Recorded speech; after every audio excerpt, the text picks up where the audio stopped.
Breaking a bone isn't a big deal. If you're my wife, be here in 3 minutes. While I was in the hospital, my husband insisted that I attend Samantha's wedding. He showed zero concern for my well-being. I finally confronted him, saying, "As of now, I quit being your wife." What? Caught off guard, he let out a gasp. This is my chance. I started my counterattack. I'll make him regret ever looking down on me. My name is Rachel. I'm 28. I have an older brother, Alexander, who is 4 years older than me. Both my parents are gone.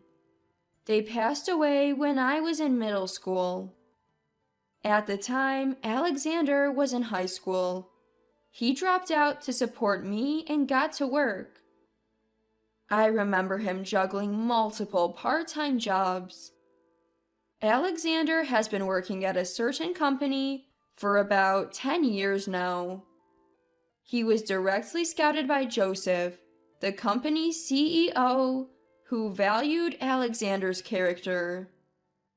Alexander often mentions Joseph. He seems to have a deep respect for him, almost like a father figure. Joseph's nephew, Brian, was introduced to me 2 years ago. Alexander came home from work one day and said, Joseph wants to introduce his nephew to you. What do you think? I wasn't seeing anyone at the time, so I quickly accepted the offer. I thought, if it's the nephew of Joseph, whom Alexander trusts, he must be a good person. Having a boyfriend would put Alexander at ease, especially if it's Joseph's nephew. 2 weeks later, I was introduced to Brian. After a few dinner dates, he asked me to be his girlfriend. He was friendly, considerate, and adored his own sister. He reminded me of Alexander, and I immediately liked him. I agreed on the spot and began dating Brian. After a year of dating, we tied the knot. But 6 months into the marriage, I saw Brian's true colors. Samantha is coming back home. Brian excitedly told me this a month ago. Samantha is Brian's sister, making her my sister-in-law. She had been living alone in the neighboring state, but decided to move back home until her wedding day. Brian's family home is only about a 15-minute walk from our house. Thrilled about his sister's return, Brian was in high spirits. The night before Samantha was set to move in with her in-laws, Brian suddenly said this. Samantha is coming home tomorrow. Get everything ready to welcome her. I left my job to focus on homemaking after we got married. So I get that handling the household chores is my responsibility. Even so, I was slightly irked by the commanding tone in Brian's voice. Why the rush? I'm sure Samantha's parents are also excited for her return. Can't she come some other time? Samantha comes first for me. I married you to have you serve her. Now you can finally fulfill that role, so get to work. I was speechless. Brian continued, Don't you dare complain to Alexander. If I ask Joseph, he can fire your precious Alexander in no time. You can't be serious. Do as you're told, and you don't have to worry. Got it. I was devastated by his thinly veiled threat. Samantha, true to Brian's word, treated me like a servant. If I so much as frowned, she'd say, "I'll tell Joseph," and smirk along with Brian. I had no choice but to comply. She treated me like a slave and occasionally demanded money. I drew the line there, but Samantha smugly retorted, "Brian said, if you need money, ask Rachel. So, cough it up. Otherwise, I'll tell Joseph you were mean to me." I was at my wit's end. I withdrew some savings I'd built up before marriage and gave them to Samantha. I didn't want to be a burden to Alexander, who had always supported me. The only option left was to obey Brian and Samantha. The only glimmer of hope was that Samantha's stay at my in-laws was temporary. She's set to get officially married the day after the wedding ceremony, and then they'll move to a new home in a different state. Until then, I have to hang on. That's what I kept telling myself to get through each day. One evening, just 3 days away from Samantha's wedding, Brian came home from work and dropped a bombshell. Prepare $10,000 as a wedding gift for Samantha. What? I couldn't help but blurt out in a voice tinged with shock and anger. Brian turned toward me, wearing a displeased expression. Look, I don't mind if you don't want to, but if you don't listen, we're getting a divorce. And your brother's job is done for, ha ha ha. I was speechless, stunned by the threat of divorce from my husband. Before I could say anything, Brian doubled down. Hey, I can divorce you any time, you know. And with that, he waved a signed divorce paper in front of me.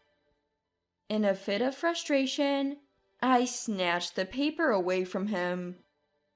I shot him a piercing glare, but he remained defiant. Go ahead, make my day. Divorce me, and you and your brother are doomed. Hopeless, I felt cornered.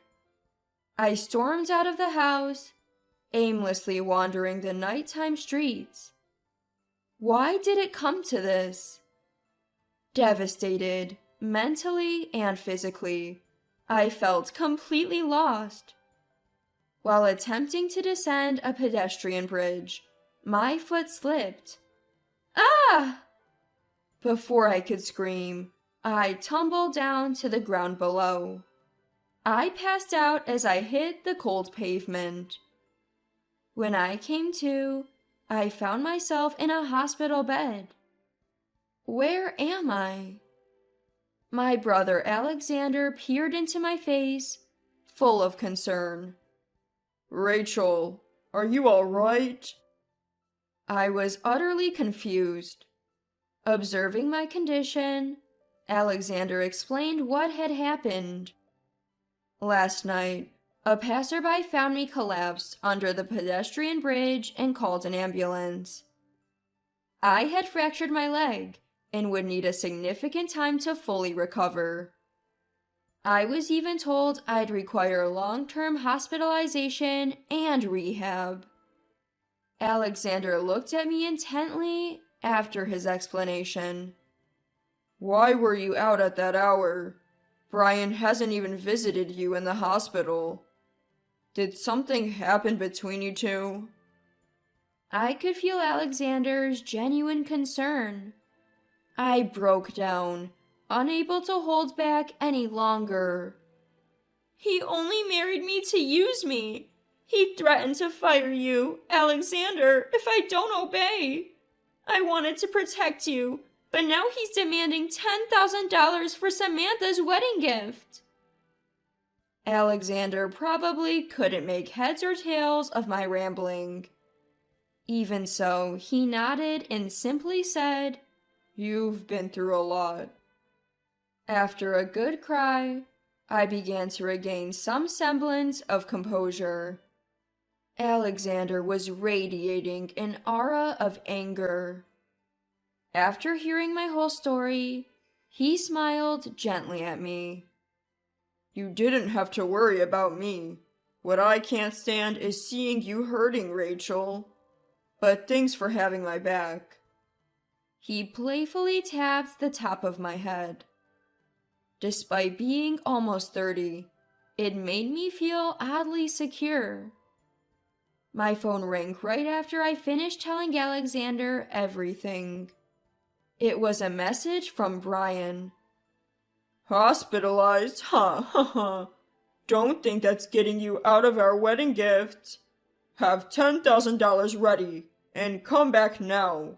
Tomorrow's Samantha's wedding." He's always so concerned about Samantha, not a care about my health.